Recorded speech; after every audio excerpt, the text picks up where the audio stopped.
Kam gani kapor, kuartip i gani kapor, lockdown.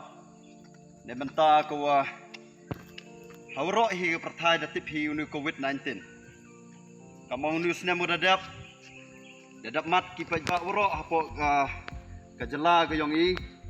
Enray boy biang haw news nam ngaso tho i wa ki kam ki driver ngaj ojan Cebun mat ki kete ke jing'e ne ba so tho i kam ki driver jan ngaj o jan hini perdibun ki wa thet i keri ke motor gang ki wam yo ki thet direct ke poisa en re so tho wa ke jing thet i keri lamba bun le se ki wa chem de galun ne da hapsu gi kete ka sti yang ki manu banai so tho i wa ke jing ta ki Hagani kalau daw kumto day ko wakhian.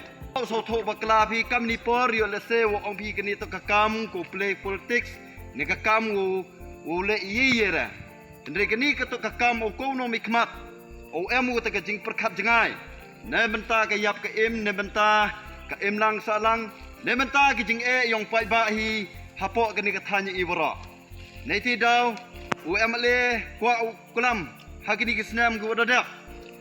Wa melekat ibor yang o dadap irap aman la ki chnong hapo kene ka kononsi yang i da etiu che ki chnong jar ki chnong ne benta irap yunu kho kat i kon wo yo yang miu lan ke burom lai ko chuma rempe wa oi persnya wi gini hendrei wa mele man perkhat wi gini o pediangu ni yele o pediangu to o perkhat i ki pai ba dadap irap Hala keronyi si ki misteri, hala keronyi ki dang yo ki mala.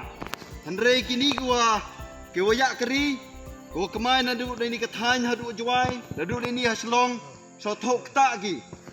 Na dai usu ki tekastina pendap ki kon yang ki, pendap ki hayung sam bha go.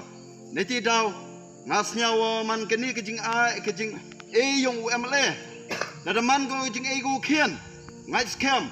Pi kam ki driver Go maya yang i hapo ka di kathan yang i. Upediang biki de ka meseng go khoj.